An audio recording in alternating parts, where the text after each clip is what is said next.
Hello, my friends, and welcome to the party. It's good to have you all here. How are we all doing? I'm so excited. How is everybody? Welcome along, welcome to the chat. Keep checking in. I mean, you know the rules by now if you've been on one of these streams before. Keep checking in with the music volume. I've got a whole new party playlist tonight. So let me know if the music is too loud or too whatever. I got some good tunes on though. I love it. So welcome along to the party. This live stream is going to be a little bit different. Normally we talk about the last video I made, but we don't have one to talk about. It's just purely hanging out, purely talking to the chat. We love the chat to be a nice place, so do be nice. I will ban you if you're not. It's my party and I will ban people if I want to. And we also like to start by lighting a candle. That's how we do it.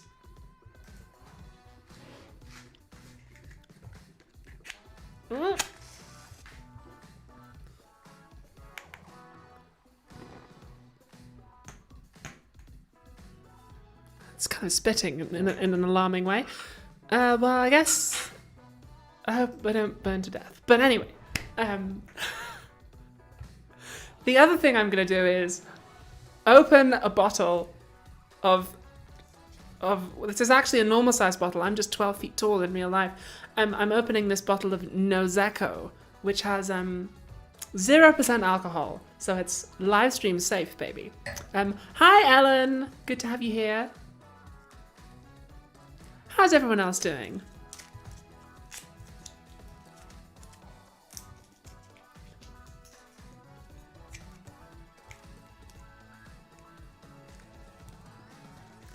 Am I going to unbox the gold play button when it arrives? Maybe, but it might be a while. I remember the last one, the silver one, took ages. I have contacted my YouTube partner manager and put in the order for the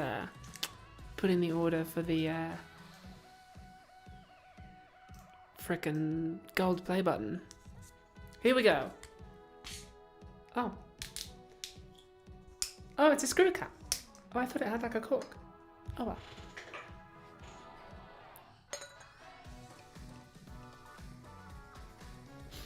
That candle smells quite strong. Rhubarby.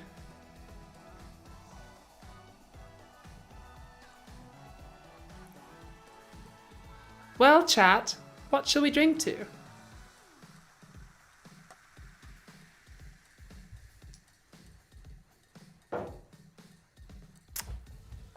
What should we drink to? I propose a toast.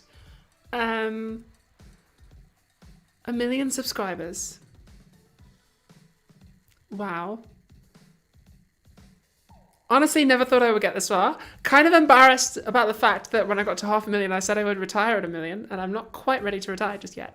So, I guess, I don't know. What should we drink to? I guess I would like to say thank you to everyone for subscribing. Thank you very much, Karina Freeman, for that super chat.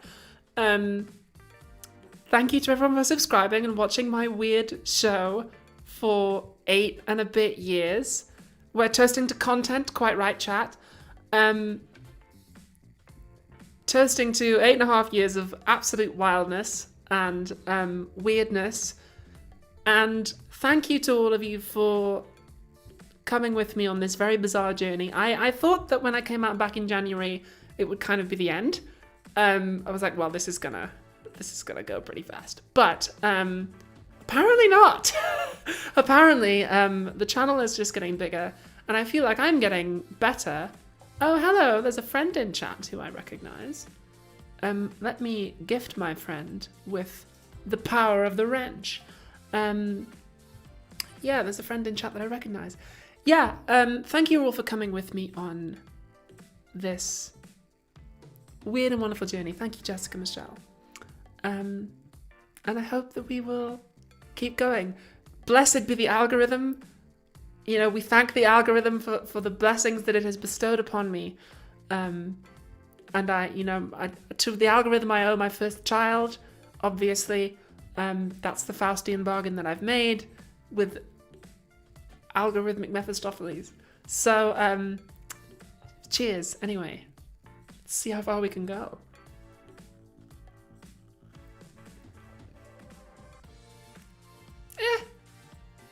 It's non-alcoholic supermarket Nozako. It looks better than it tastes. It's not bad. It's kind of gone a bit warm now because I don't have a fridge in the office. But also, I'm in a slightly bigger office tonight because the office that I usually rent had a problem with the lights and it was like buzzing really loudly. So 2.5 weeks ago, I went to them and I was like, "Hey, I need the light to be changed. It just needs the ballast changed and the fluorescent lights. That's it." And I came in yesterday to do a bit of work. And it still hadn't been fixed, and it was like buzzing really loudly. And I was like, I can't live stream in here. I'm gonna have to stream tomorrow for the million subscribers party. And I went downstairs and I was like, hey, like I did tell you guys about this 2.5 weeks ago. Like, what's the deal? And they said, oh, we can't get someone out till the end of next week. Thank you, Sophia Walsh Long. And I was like, I had to pull out my like ultimate Karen card. I had to be like, I'm sorry, but I'm afraid that's simply not good enough. I felt like my mum. So I got them to, basically I complained and I like called them and they moved me into an office next door, which is bigger. And now I'm allowed to use this place and it has air conditioning and it has a nicer window. So I'm allowed to use this much bigger office until they fix the light. And they're like, oh, we'll get it fixed soon. And I'm like, oh, no hurry. But yeah, I went like ultimate Karen mode on them and just annihilated them and got a nice office out of it. So nice.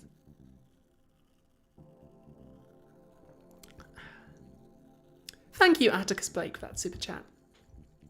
Another million. Oof, I don't know if I'll get that far, man. It's taken me 8.5 years to get to 1 million, which is, pretty respectable. Tom Scar said congrats, and I said it only took me 8 years. He said it took me 6, so I don't think I'll get to 2. I'm gonna get to 2 million though, because unless there's some kind of exponential growth, I doubt it. I just don't I'll be out before then. Oh, Chris H says, I like your hair. Did you do it yourself? Yeah, I did. I meant to bring some hairpins with me, but I left them all at home. This is one hair clip that's supporting this. One hair clip and hairspray, and that's it. It's quite fragile, so if anyone bumps into me on the dance floor, then it's gonna all fall apart. There's no dance floor. I'm just in my office drinking alone, actually. That's kind of what's happening.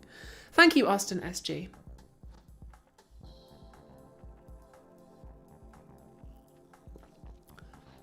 Michael Lane asks, is the gold button actually gold? I don't know. I think it might be gold plated. I'm not sure. I believe that the silver one I have is silver plated, though you would have to break it to take it out to find out, so probably not, actually. Yeah. Sunshine Ho, thanks very much for saying so, but that is firmly in the camp of questions that I never ever answer. Sorry. For reasons that I explained on the last live stream, I don't answer any how did you do X trans thing questions, because it just makes it's a pain in the ass. Go back and watch that stream if you want to understand why. But what's the plan now? The plan is keep making videos. Yeah. Thank you, Lucy Friendzone. Yeah. Keep making videos. The next one is going to be filmed on the 23rd. And I'm supposed to be going back to Romania immediately afterwards. So I reckon I'm probably going to have to edit it very quickly. I might have to pull an all-nighter because it's basically going to be filmed and edited in 48 hours. So the next video is going to be tough. We'll see. I don't want you to have to wait till mid-September because you already waited almost a month. And I would have liked, ideally I would have liked to film it next week, but the crew aren't available till the week after. So we're just going to have to try. Thank you, Mr. Earthling95. Oh my God. Thank you.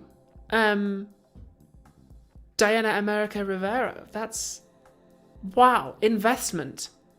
Thank you for that amazingly generous super chat. And thank you to Darius Munchausen as well. That's so kind of blown away. Thank you, Diana. We don't really sort of take guests based on donations. It's more of like an organic content creator thing. But wow, thank you. I think that's the biggest super chat anyone's ever given me. Wow, thank you. You're very kind. Investment.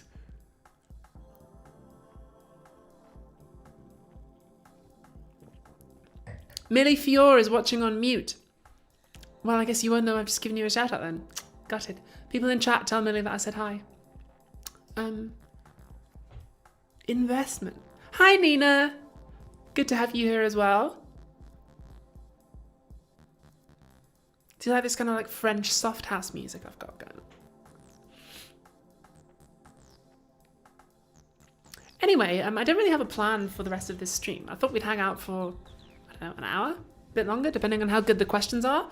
So yeah, if you have questions about the chat, or about me, or anything really, just stick them in the chat. I'm not watching anything else. I'm just watching you guys go scrolling past. So, let's chat. It's a party after all. Yeah, what do you want to know? If it's anything too personal, then I'll say that's too personal. I won't. No, the music is going. It's just kind of like soft. I can turn it up a bit if you want. Thank you very much, Richard Misseri. Oh, thank you very much to Hoboken Bob, who likes Kill James Bond. It's fun. Yeah, it's just this track is just quite soft. So, where did I get my ear cuffs? They came from my stylist, Brian. You might recognize them from the ideology video. I just saved them, and I do have a favorite drink. Arid Hagen. I do. I hardly ever drink, actually. Hardly ever. But when I do like a Boulevardier, which is a Negroni with bourbon. It's good stuff. What's your favorite Dragon Ball series? Z. It's gotta be Z. Like, come on. Although, I will defend GT. There are parts of GT that are good.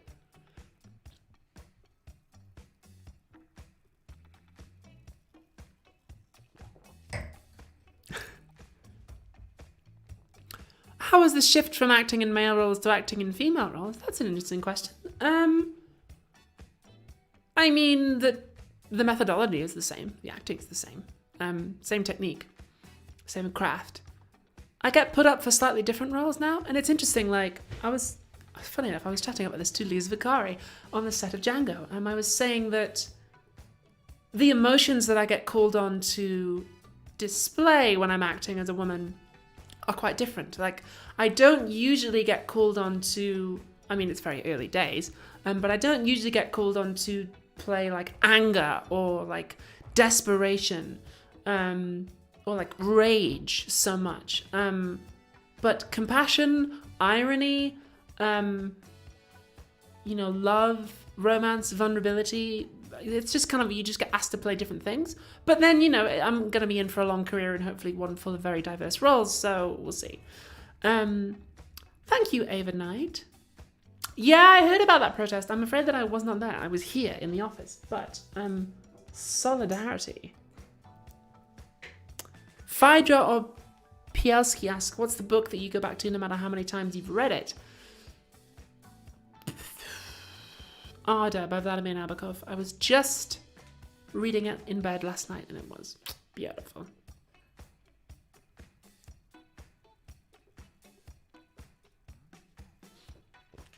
Poppy Blofeld. Cool name. Its results day next week. Did you apply to Oxbridge, and if so, how did it go? Yeah, I did. I applied to Pembroke College, Oxford, and I was rejected. So I was rejected on Christmas Eve, actually, just like my older brother. All three children were rejected by Oxbridge. So yeah, on Christmas Eve. So James Lawley asks, what's your best and worst Bond film? You should listen to the podcast Kill James Bond to find out. I haven't yet seen them all, so get back to me in January, when we run out of Bond films. What was I saying? What was the question just before that? There was a good one before that. What were we talking about? Oh well. It'll come back around. How did I feel about giving a speech at Trans Pride? I was kind of nervous. I was a lot nervous, really. Because I transitioned kind of more or less alone and not with the wider trans community for reasons that I've talked about before, I kind of didn't really know anyone. And there were a lot of people who knew each other. And what I was doing was quite a different vibe to what everyone else was doing. So I was a bit nervous about how it was going to go down, but it seemed that everybody enjoyed it. It seemed I had quite a different... Thank you, Naomi Farkas. It seemed that I had quite a different approach than a lot of other people. A lot of other people were sort of recounting tales of suffering, which absolutely has its place, but it's just not what I wanted to do. So I had like a different approach. So I enjoyed it. I had to leave pretty much immediately afterwards because I was just like getting mobbed. So I kind of had to like put on a big hat and sunglasses and run. But a lot of people came up and said hello over the course of the day, which was wonderful.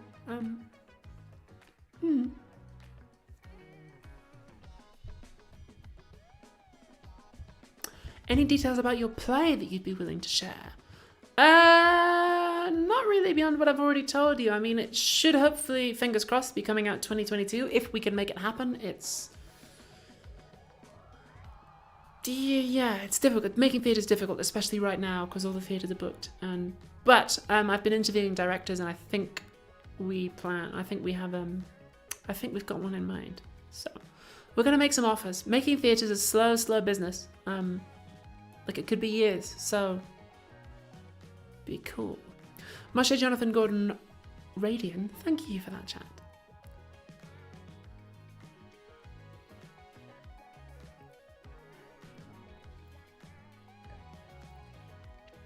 Julia Hawkes Reed. Yes, I think so.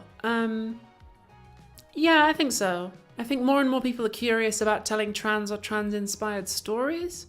So, yeah, I see it. I can see it happening.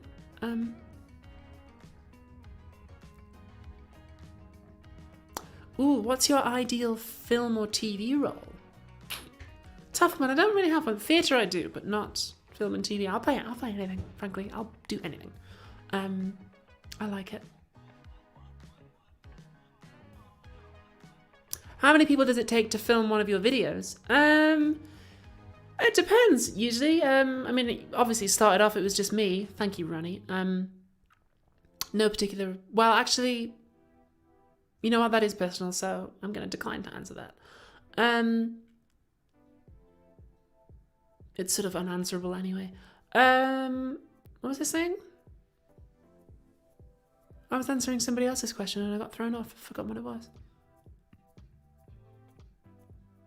It was something about acting.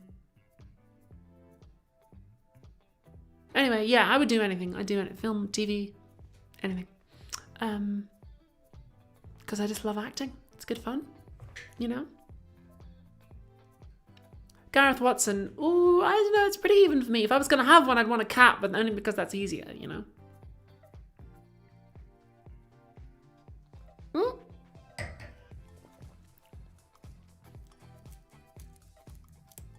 My ear thingy's fallen off.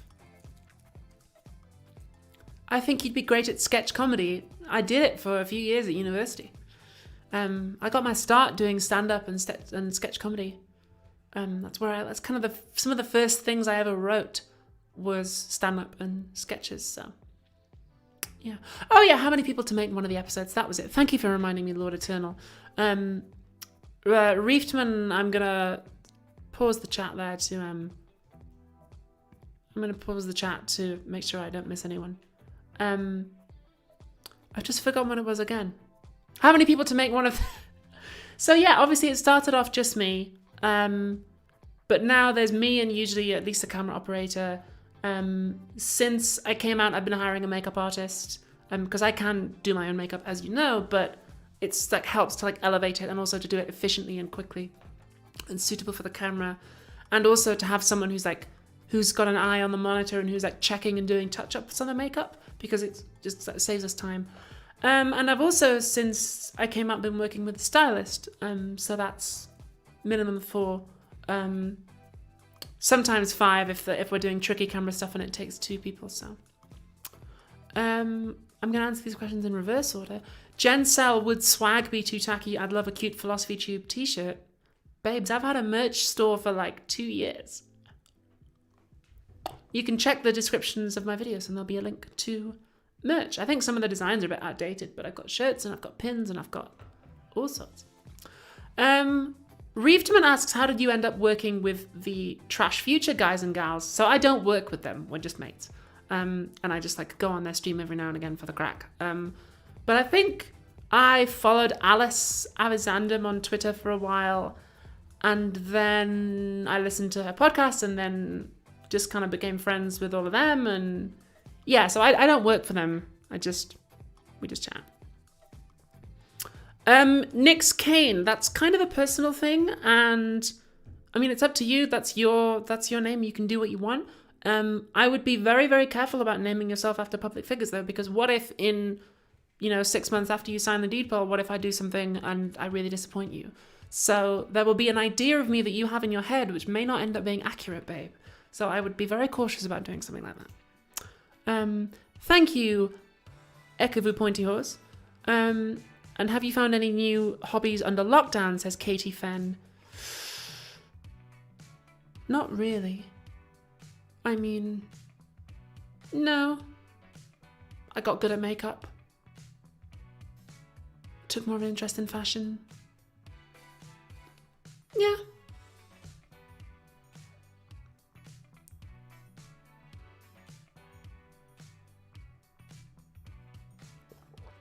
Do you like this music playlist? It's fun.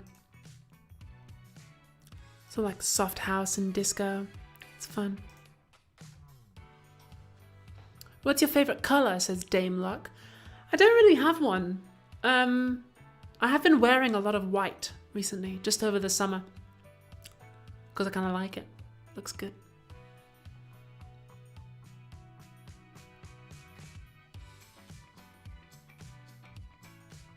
Do you Pinterest often? Yeah, usually whenever I work with my stylist on costumes for a video, I'll make a Pinterest board and like send it to him and say, this is kind of what I'm thinking. How long does it take to research an episode? Pretty much all the time between the previous one coming out and the time the next one comes out. Do you think YouTube or social media is the future of philosophy? I don't know. I mean, something I've learned over the last few years is that philosophy has never really been just an academic thing. It's kind of, the history of it is kind of written like that, but there's always been like novels and art informing people. Like there was a medieval Islamic novel by a guy whose name I've completely forgotten, which kind of inspired John Locke a little bit in empiricism. So like, it's always been a bit more of an interplay. I would say you should ask that question to Hussein Kuzvani, host of the podcast 10,000 Posts, which is edited by my friend Devon. It's all part of the podcast universe.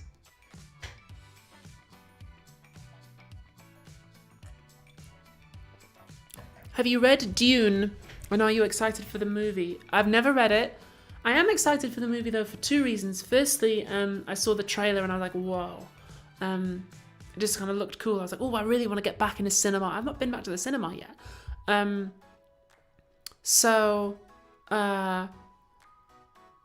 Yeah, I saw the trailer and was like, wow, I really want to like get in the dark with the big screen and enjoy it. And the second is that a friend of a friend worked on it. So, Casey Gecko says, what camera or lenses do you shoot with? Depends on the video and depends what we're doing. We chop and change as we go. If I could make a Freddy versus Jason movie, what 2 characters would I have fight? I mean, I would make a Dragon Ball Z movie. Like, I would want to see that, a live action one. Claire asks, how has your channel changed from 0 subs to 1 million? Thanks, Eccentric Mudkip, for that super chat. How has it changed? I mean, go back and watch. Well, no, don't actually. I mean, there's been one pretty big change, obviously. But also, like, it started out just me in my parents' bedroom summarizing what I'd learned at university, and now it has become this. It's become like a work of art. It started off as like a work of intellect and summarization. It was like a textual thing, and it has now like shifted. I think it like comes from a different energy within me now. It like doesn't come out of my brain anymore. It like comes out of heart. So there you go.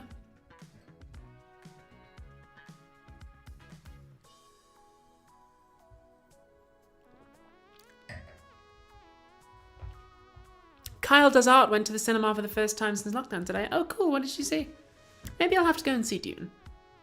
That'll be fun. Thank you for that super chat, The Sophist. What movie did you have low expectations for and were blown away by? For your eyes only? You should listen to the Kill James Bond podcast.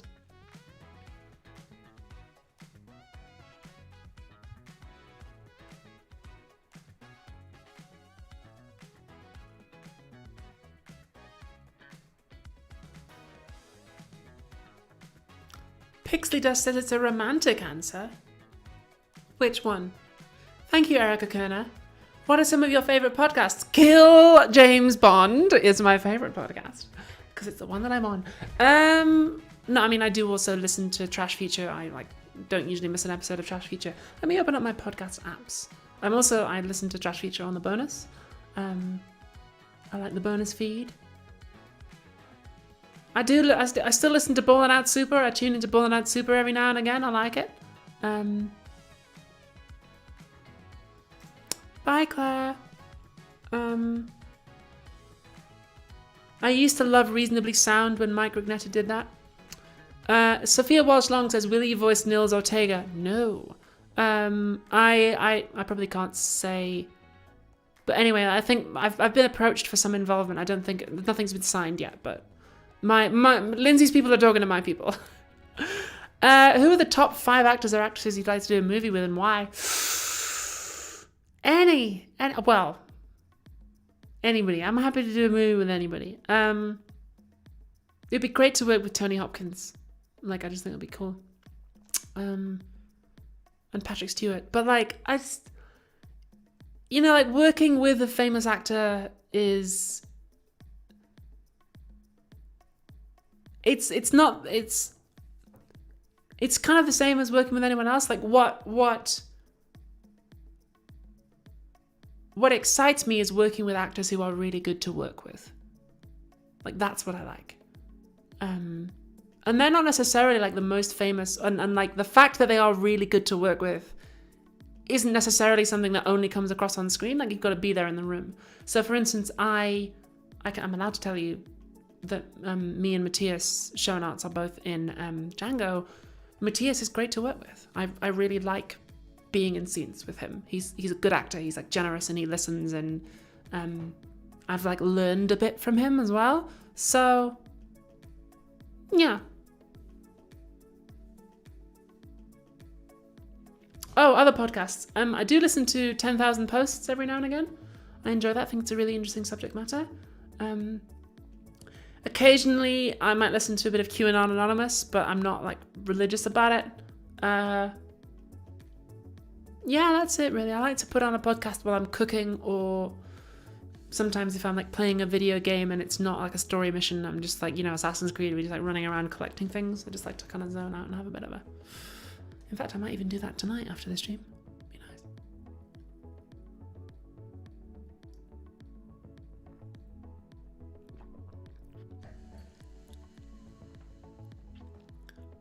Churn says, Abby, when is Donda dropping? I don't know what Donda is. Sorry.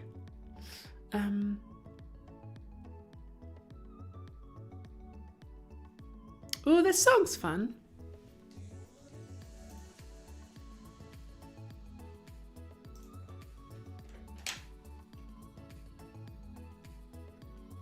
Do I listen to any fiction podcasts? Nah, it's not how I like to get my fiction. I've been in a couple, I think. Yeah, I have. Chris Godwin, no, I'm not, I'm afraid.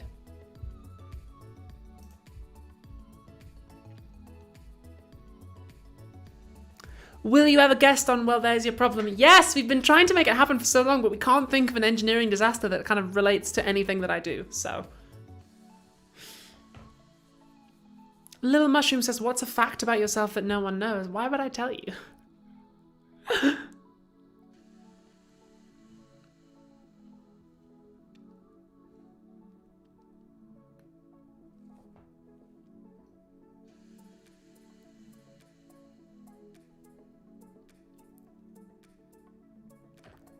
This is beach vlog music, says Toby Hattemer. Oh, okay. Have I ever played D&D, says Anna. Once, me and some friends played it. We were really drunk and kind of just like forgot the rules and just like had pizza. Like. Oh, I did used to listen to Welcome to Night Vale back in the day. Yeah. Thank you, Mentezia, for that super chat. One of my favourite YouTube channels with less than 50,000 subscribers. I don't really watch a lot of YouTube, to be honest. To be perfectly honest, like I hardly ever watch YouTube. I'll tune into Mia Mulder. Like, I've seen most of her stuff. If it's like a topic I'm like, ooh, then I'll watch her.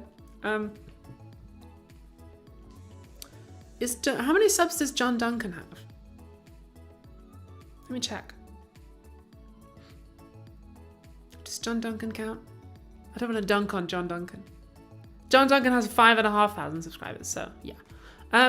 Yeah, John's stuff's good. I watched a couple of John's videos recently because one of them ended up like inspiring a character that I'm creating for the next video.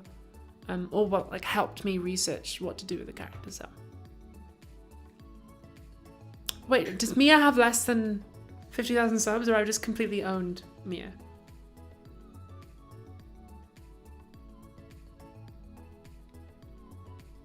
Mia has 66,000 subs. Sorry, Mia. Would you rather be able to fly or turn invisible whenever you want? I think invisible would be more practically useful. But, I mean, flying would be fun, but there's not a lot of places in London you could really safely do it. I don't know. I mean, both would be good, because then you could fly and like nobody would know about it. You know? I'm gonna play that song again. I really like it. It's called House of Wonder. Nice. Very kind of like summer 2017. I might turn it up a little bit so you can hear a bit more.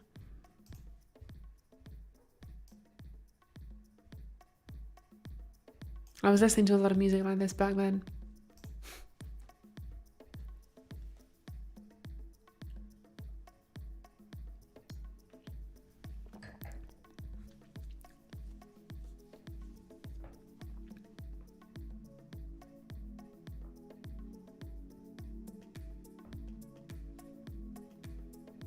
You could go further than London, no traffic jams. Yeah, but I mean, there's a lot of air traffic over my country.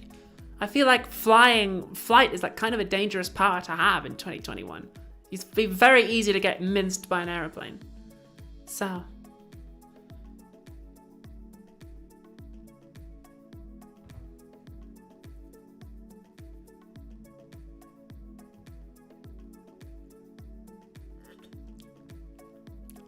Adam says, are there any big fandoms you've ever fallen into?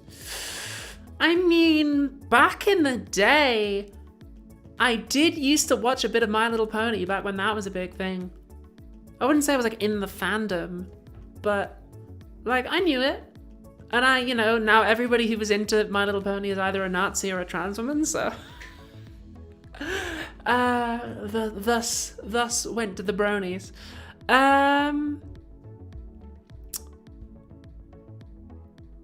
I guess that's kind of, I mean, I like Star Trek The Next Generation, but I wouldn't say I was like a Star Trek fan. I've never been to conventions or anything. I mean, Kim Petras isn't really a fandom. I mean, I do think she's amazing. that I think is one of the few people that I would ever be like properly starstruck by.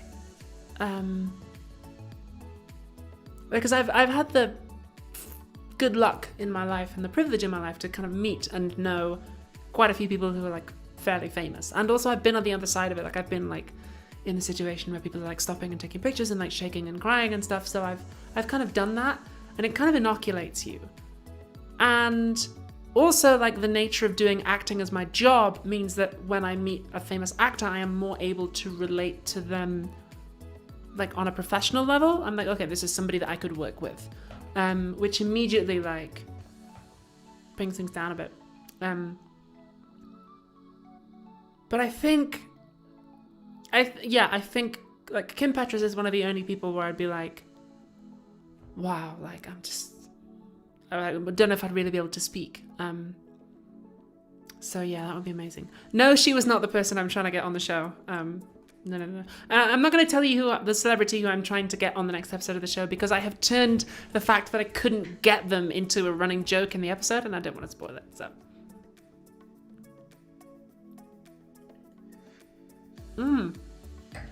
Well, that wasn't really very nice, but I've got to, so we might as well. What's the biggest thing you've learned in 8 years on YouTube? Well, that's a good question. I was thinking that's a really good question, hide and seek. I was thinking about that the other day because I've been asked to do a keynote speech at VidCon this year, because I'm a featured creator at VidCon this year, if you didn't know. So assuming that I'm allowed to go to the US, which we'll see what the president says, I'll be there, and I have to give like a 5-minute keynote speech. So I don't know, I've been thinking about how to condense this. Here are my thoughts. So there's kind of 2 really big things that I am. Oh, you've met Numi Rapace once. Oh, well, I've not met her yet. She is in Django, so I may well meet her at some point soon, maybe, or at some point before the end of the year. So anyway, what was I saying? Oh yeah, the 2 kind of really good bits of advice that I've learned. One is that, so if somebody leaves you, I'm going into another window here to kind of remember how to accurately describe the process. Give me a second here. So it's what to do if somebody leaves you and like an abusive comment or a comment that you really, really gets you like the wrong way. So what you want to do is you want to, clicking on comments here. So if somebody leaves you like a horrible comment, what you want to do is you want to go to the right of that comment. You want to click those 3 little dots to say action menu, and you want to click hide user from channel, and then they will never ever be able to leave you a comment again. That's great. It's going to save you a lot of time. I started doing that when I came out. I have a 0 tolerance policy now for any kind of transphobia or racism or any kind of hateful content. Criticism of the video or like saying, oh, like this is dumb or whatever, will allow that. Anything like, I want to say hateful because I don't think it's rooted in hate, but anything that's kind of actively discriminatory or like, especially transphobia, I just mute them across the whole channel. You want to get one shot, and if you fuck it up, you never get to comment again. And it's great because all the constructive criticism gets through, but the nasty stuff goes. And also I found out that after my coming out video, there was a lot of transphobic comments. After I like blitzed all the people and muted them all, next time it was less, next time it was less, next time it was less. Which suggests to me that it's like, it's the same people every time. It's the same assholes. So that's the first thing. The second thing is some advice that my dad gave me when I was very little, and it proved to be right, which was,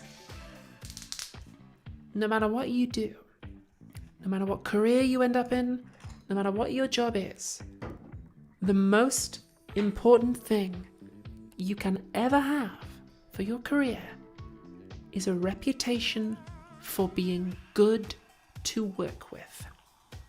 That is the most valuable thing. It's not really luck. It's not even really talent.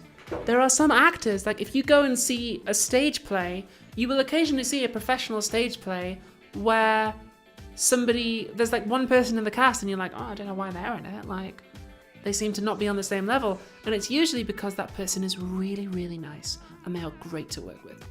And the same is absolutely true of YouTube. Like, I have been in rooms where big professional opportunities are being discussed and somebody goes, oh, should we get this YouTuber? And someone else goes, no.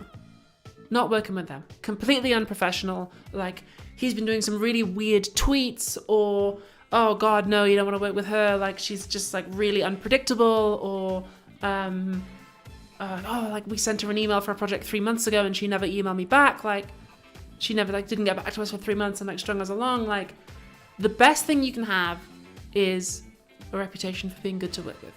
So make sure you've got one. And there are YouTubers, let's be careful what I say here. So every career has like a rise and fall, right? It's natural. Like, I'm at 1 million subscribers now, but it's not going to last forever. And at some stage, the channel's going to start leveling off. So when that happens, when you go on your way down, that's when you will need your reputation most. Because you can shoot to the top being an asshole to everyone and like cultivating a reputation for being like horrible and, you know, nasty and combative. But then when you go, no one's going to be there to catch you. And when you fall, you will fall hard because everyone around you's been waiting for you to fall. And there are big name YouTubers now who I won't name, but like when they go, they'll go hard because everyone's waiting for them to go. And everyone's just like, fucking hell, you don't want to work with so-and-so. Like, or Jesus Christ, you don't want to be around that person when they're like, you know, in one of their moods. So, gotta have a reputation for being good to work with. That's the most important thing. And also, like, you don't just want to have a reputation for being good to work with. You want to actually be good to work with as well. You don't want to be like, oh, like Iago, like, oh yes, my lord. Like, you know, you don't want to be a kiss ass or anything. But, you know, gotta be professional. You gotta be professional. There are times when you kind of should be a bit better to work with, like to stand up for yourself, for instance. And sometimes, like, you gotta rock the boat a little bit and, like, you gotta burn a couple of bridges sometimes. My advice, though, would be don't burn bridges unless you're sure you can swim. Wow, thank you, Angela Flyman. That's amazing. Wow, thanks. That's amazing. Thank you. What was I saying? I've forgotten. Something about being good to work with. Oh yeah. So yeah, my advice would be, thank you, Erica Lewis. Don't burn bridges unless you're sure you can swim. Because I have seen, in particular, there are some smaller YouTubers who start out taking shots at big ones. Who will make a video being like, philosophy tube like sucks, or like philosophy tube is like totally wrong, and it gets them like a whole bunch of clicks. I'm using myself as an example here, a hypothetical example.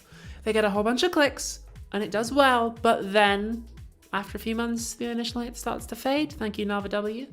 And then they start going, oh hey, like they start emailing those same YouTubers who they criticized, being, hey, can you know, help me out? Can you like share my stream? Can you do this or that for me?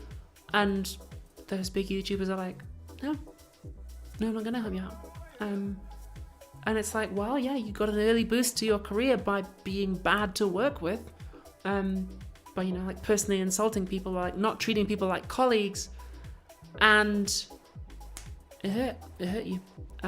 So you gotta be careful for that kind of thing. There's a time and a place for criticizing people. Absolutely. But I would say, like, be careful. I have in my career, like, occasionally made the wrong move and criticized the wrong person, and it set me back. And like, I managed to recover from that, but, you know, it's a real thing. It's a real thing. You gotta be careful. I would say all of that is the case if, and only if, you want to do YouTube as your career. If you just like, if you have your own job and that pays the bills and you're happy there, and you just like make a video every now and then for the crack, then say whatever the fuck you want. Go wild. Be a free radical. But if you want to do it like full time as your job, then part of that is learning how to play with others. So yeah, that would be my advice. I mean, I already know that some people will be like, oh, well, you know, you're saying that because like you've got like the privilege and stuff, which is true, definitely. Like, oh, it's also worth mentioning that like part of professionalism is undoubtedly things like being white and thin and articulate and middle class. Definitely the standards of professionalism are not neutral or fair or apolitical. Definitely worth bearing that in mind. Thank you, Cactus Shrimp. No, I haven't. Anyway, I've basically just given you a preview of what my keynote speech at VidCon is going to be, and now I know to put that disclaimer at the start rather than at the end.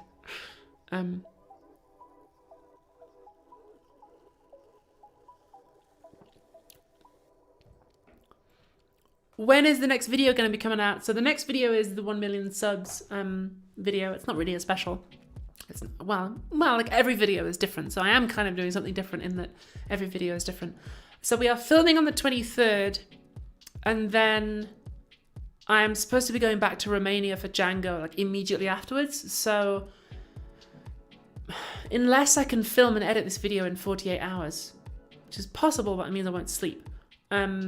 Unless I can film it and edit it in 48 hours, it might even be like early to mid-September, depending on how long I'm in Romania for, which I also don't know yet.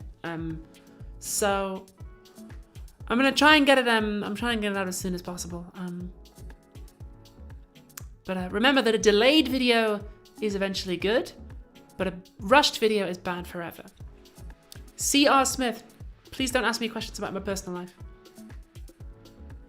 Don't do that.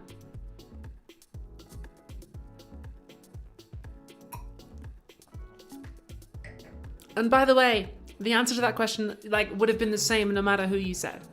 Just I'm not ever answering questions about my like. That's one of my hard lines. Is I never talk about my family in a way that could identify them. I never talk about romantic partners in a way that could identify them, and I don't disclose the vast majority of my political activity. So that's one of the hard rules. Chris Godwin asks, have you considered hiring an editor? No!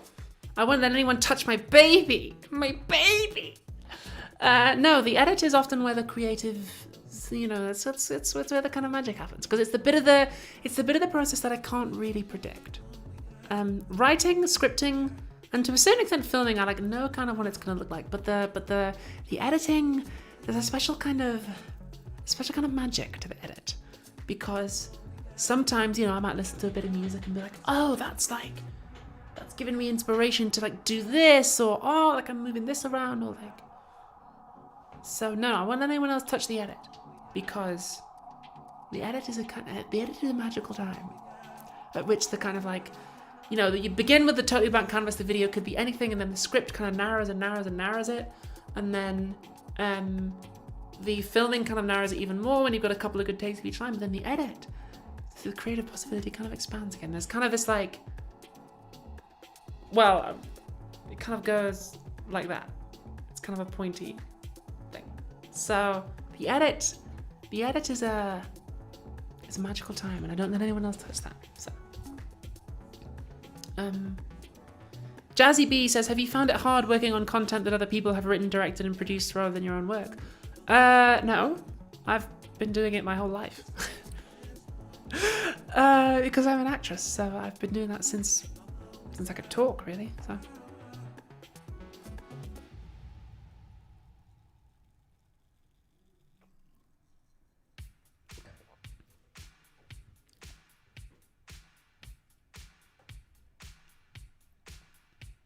Do you color correct your videos? Sometimes I will apply just a tiny tweak. Most of the time, the crew just like do a quick resolve in DaVinci on the day. So yeah, it depends. Sometimes.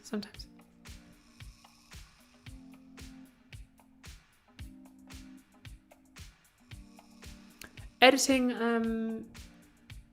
I mean, probably like total, if you just like without sleeping or eating, would probably take about 48 hours. But like that's like a 48-hour work week. So typically I'll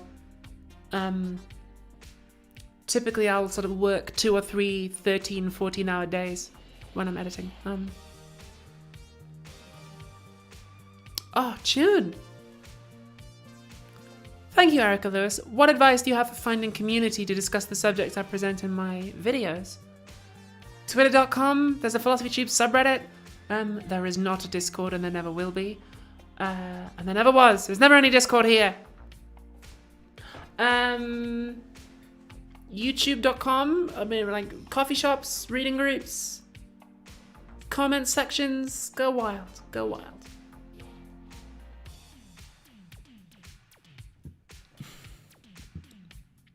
CETV asks, have you been approached to write a book? Yeah, like a dozen times. Yeah. It seems like every month I get an email from a publisher being like, oh, have you thought about doing a PhilosophyTube book? And I'm like, no. Because what they want is like PhilosophyTube the book, which I'm not, at the moment, particularly interested in writing. Also because I don't really have time. I've written a few like essays and like chapters of things which would be like a private, which like me working out my own thoughts. And I've like sent them to sort of academics and so on who are friends who give me feedback on it. But I don't think I have a whole book in me just yet. Yes, I can turn the music up a bit.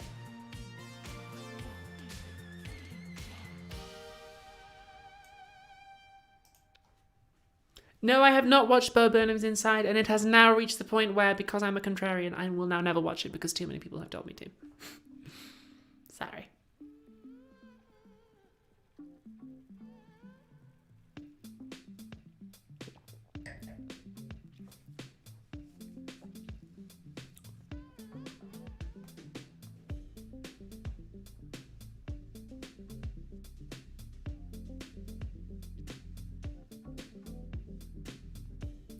That's cool, Flora's Place. I'm glad. That's awesome.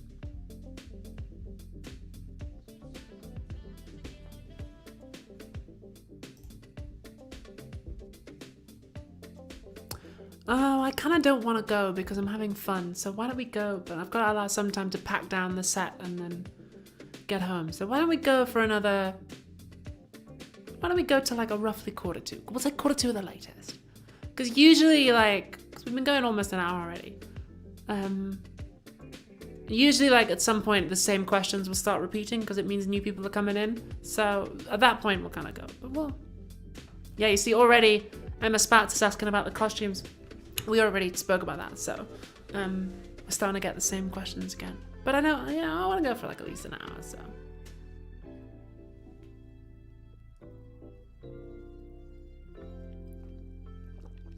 Rachel asks, what can you tell us about your next video?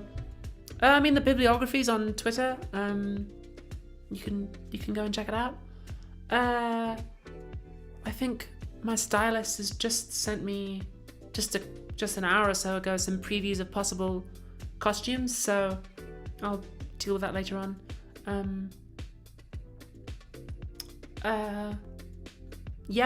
So we're filming on the 23rd. I'm currently writing the second draft. It's coming on well, it's cooking well. It's a tough one, this. It's changed quite a bit from the notes to the first draft to the second draft. It's a little squirrely. It's kind of hard to pin this one down. But I have various exercises that I apply to help me straighten out the script, which I will keep doing, that I've kind of developed over 8 years. So, I think it's going to be a fun one. I think it's going to be good. Again, something totally different. Which I like to do that every time. Completely different every time. C.R. Smith, thank you very much for that super chat. No, I have not read the book. Sorry.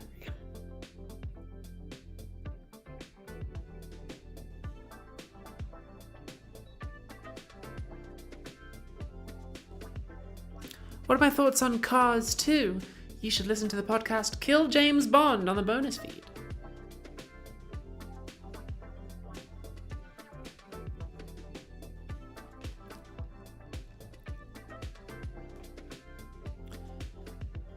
Elle Claire, it hasn't been asked before actually. Both. When I was at drama school, they taught us both. It's cool. Kaylin Kinnamon says, how did I like being in Romania? I went to Brajov and Bran a couple of years ago. Yeah, so funnily enough, I went to Bran on one of my days off.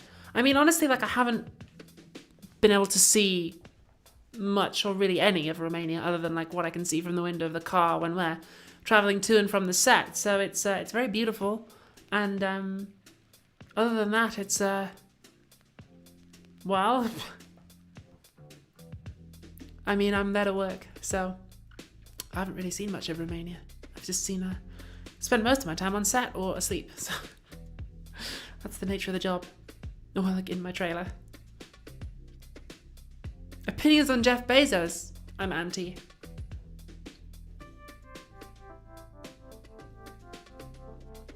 Erica Kreiner asks, what's my research process like?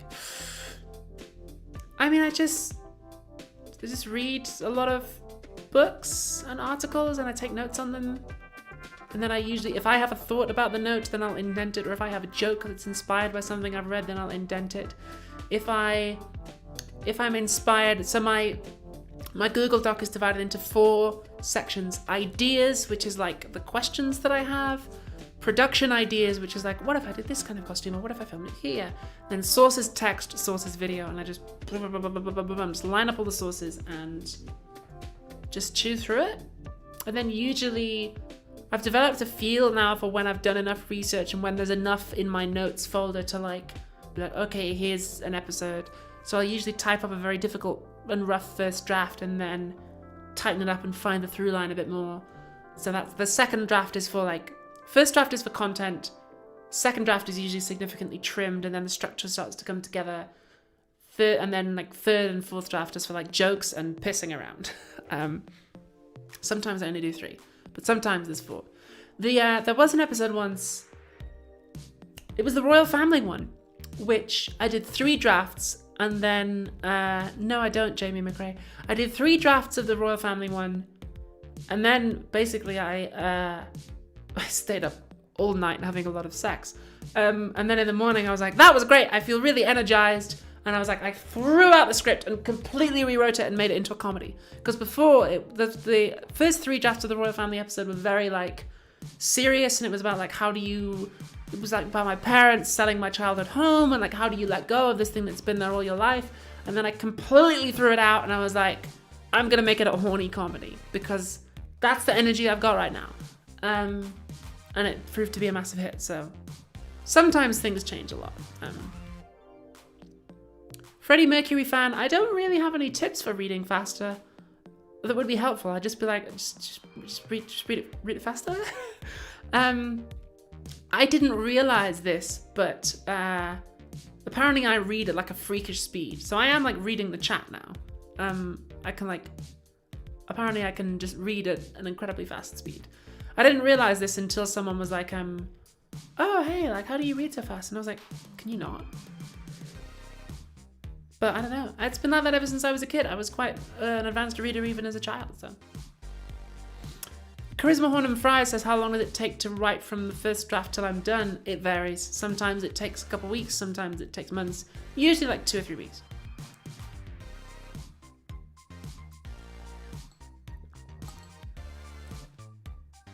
Just read it fast. Sorry. Do you ever get any demographics on who all of the viewers of PhilosophyTube are?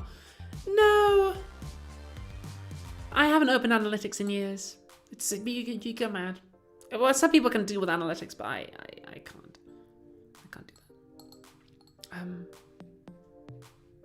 Yeah.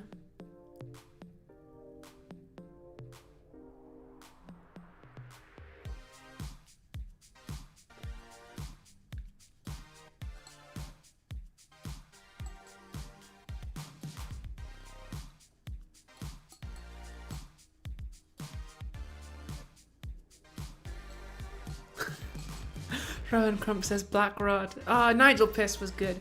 So what, Nigel Piss worked out great on camera, but filming that was tough. It was filming the Nigel Piss sections for it was the Confucius episode, wasn't it? It was very hard to do that voice. It was very hard to get my voice down there.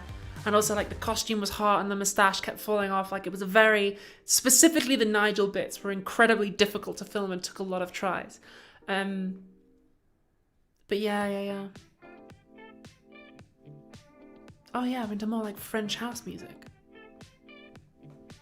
I'm gonna queue up that song I really liked from before. Who was it? House of Wonder. That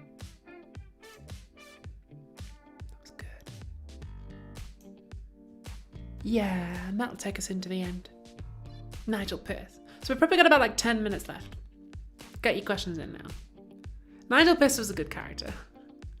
I'm pleased I invented him.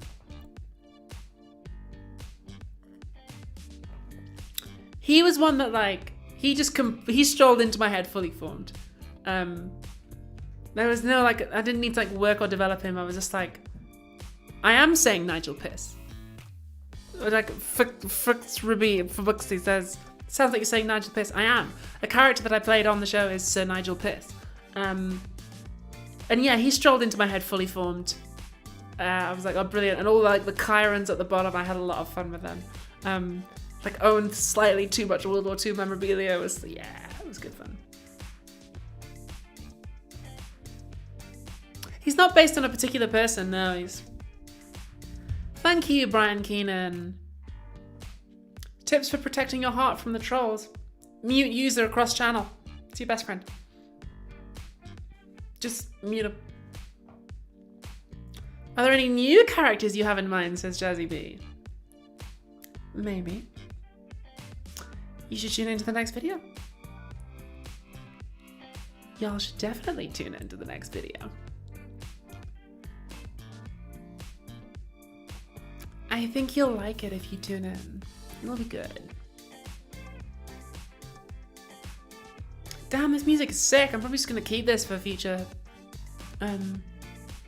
streams, to be honest. This music's sick as hell. The Cosmic Goose says, I'm really impressed with the pace on releasing videos.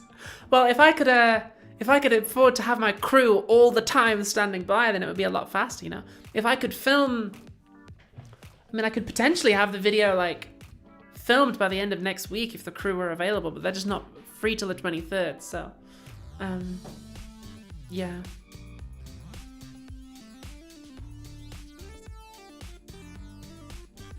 Thank you, Philip Tretter. Damn, this music is sick.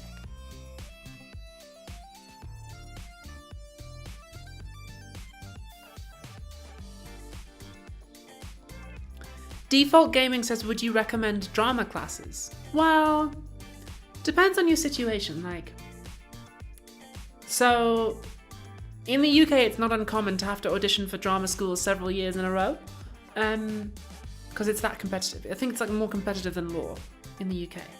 So I auditioned, I think, for 12 drama schools in, no, I haven't, Henry Jones, I'm afraid. The answer to will you do a video on this is always maybe. So yeah, I auditioned for like 12 drama schools, I think, in my first year and got rejected by every single one. So I had like a year spare. So I was like, well, I don't want to like just not be acting for a year and working in a pub. I'll take some drama classes at my local theatre to do it. And they happened to have a course for people who were like preparing to get into drama school. So I auditioned for them and I got rejected again. That was the harshest rejection I ever got, actually. I asked for them for some feedback and they absolutely demolished me. They were like, we do not like you at all. So I signed up for like a part-time and like older person's drama class. It was like an AmDram class. It was like the only thing I could get into. And I was like, okay, I'm going to view this as practice every week. Maybe I'll learn something new. It was run by a professional actress called Roxy. It was in my local town.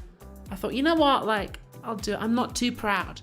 I'll go ahead and do it. And I had a fun time. I got some practice in.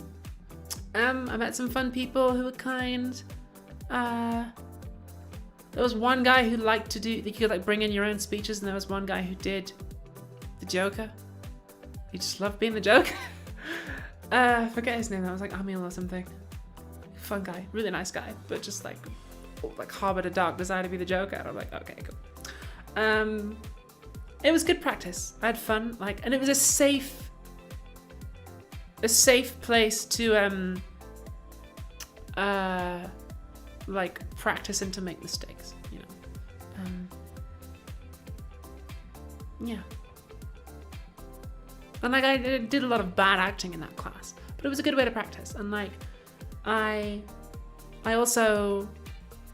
called or emailed every theatre in Newcastle and Edinburgh and said, will you give me a job? And they all said no. As a job, like as an usher or something, like working close to the acting so I can see how it's done. And they all said no. And then the year after that, so I had auditioned for master's degrees because I already had my degree from St Andrews. So I auditioned for 1 year master's courses and got rejected. So the following year I was like, right, well, clearly I'm not as good at acting as I thought. Clearly I've got to train.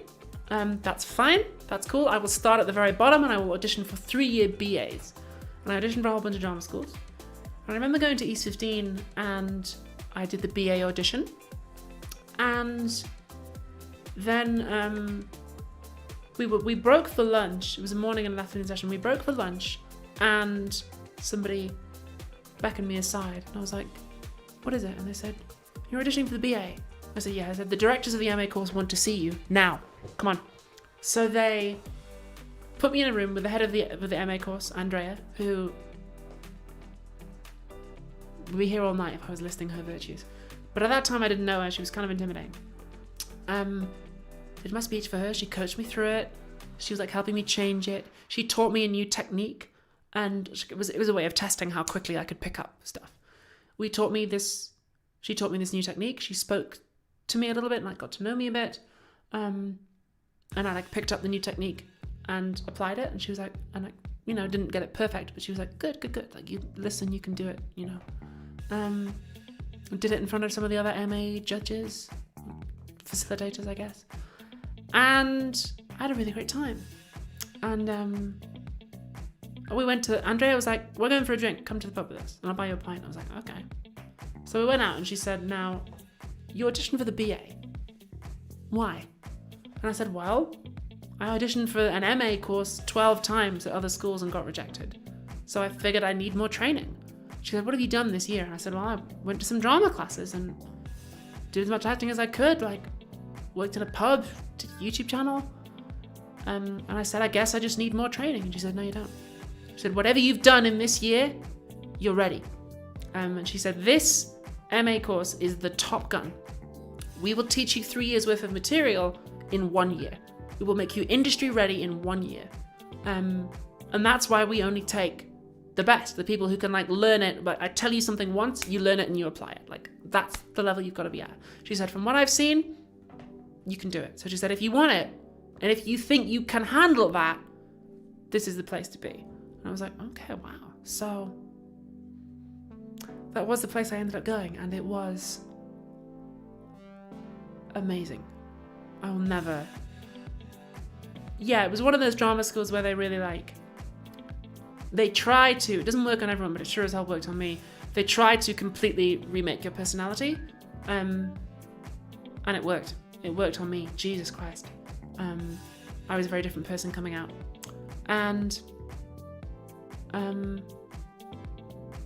yeah, it was amazing. I had an unbelievable time. There are like things that happened at drama school that I like almost hold with like a sacred religious reverence. Like I'm not a religious person, but like, you know, that's like very spiritually important. And I actually emailed Andrea from Romania and said, hey, I just wanted to let you know that like, well, first of all, I'm a woman. That's the first thing. Second of all, I wanted to let you know that everything that you taught me, like now that I'm at this point in my career where I've got like a really big TV role, and like this is something that a lot of people would have wanted, and not everyone in my MA course is still acting. But you know, I'd done very well, and I said I just wanted to let you know that I use everything you taught me every day. And every time I've gone onto this set, and been scared, I have felt like I have had everyone at drama school at my back. So I wanted to say thank you. And she emailed me back and was like, I'm so happy for you, Abigail. Like, congratulations. We do always have your back. Like, I'm glad the training worked. And like, so I said to her, like, tell the kids who are on your course now, it's real. It works. Believe in the magic. Because there was the kind of like, you know, leap of faith type stuff in the training that I did. And you kind of have to like trust it. And I was like, tell them to believe in magic, because yeah. I think there's the picture of me on the wall, although it doesn't look like me now, obviously, but Joseph Green, thank you very much for that very generous super chat. Wow, thank you. Anyway, that was a long diversion about drama school.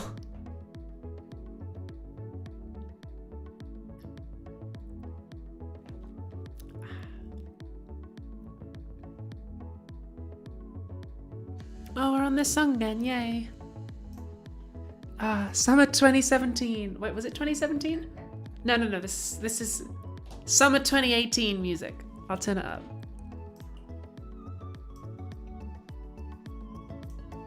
Was it 2018? Was it 2019? 2019. This is Summer 2019 music. And in summer 2019, I was dating a girl who was like really into this kind of like thing and like played it like low-key in the background all the time. So it reminds me of that time. Yeah, summer 2019. Classic times. Crazy days.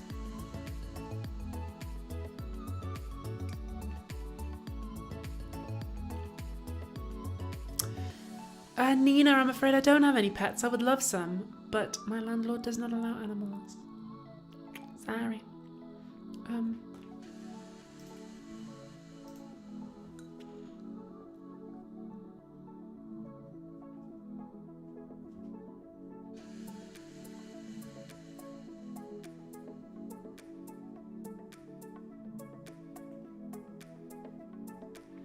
We don't want to do an Austin Powers film on the podcast because it would just make us sad. No, sorry.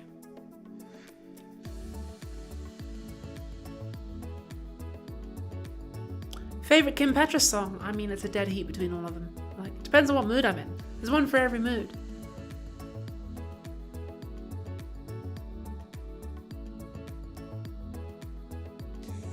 I haven't read Tori Peters' novel yet. I need to though, because I don't think I'm allowed to tell you why. But I need to read it. Someone is gonna send me a copy at some stage. I will no doubt read it when I need to.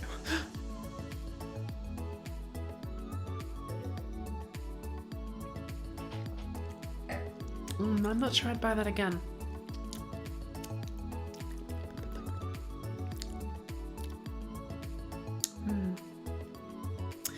Anyway, I think it's probably time to wrap it up. Because we've been going for an hour and a quarter and I want to get home and have a cup of tea and have a little wash. And Saturday tomorrow, right? Yeah. Nice. Cosmic Goose, it'll be on TV. Probably streaming as well, I don't know. Like, it's not my department, says Werner von Braun. Anyway, thank you very much for joining me for the 1 million subscribers special. Thank you. Thank you. Thank you so much. For real, like, especially to the people on Patreon, like, I can't believe the life that I get to live. I'm so lucky. I'm so lucky to have this job, and thank you, all of you, for making it possible. Yeah. Just honestly, from the bottom of my heart, like, thanks. Thank you. Thank you for watching.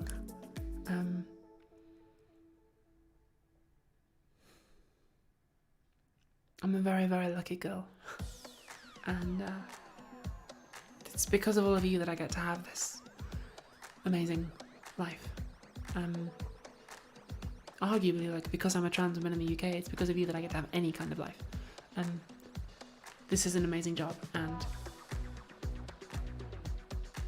I'm so grateful to all of you for helping make it possible. So, time for me to go home and have a cup of tea.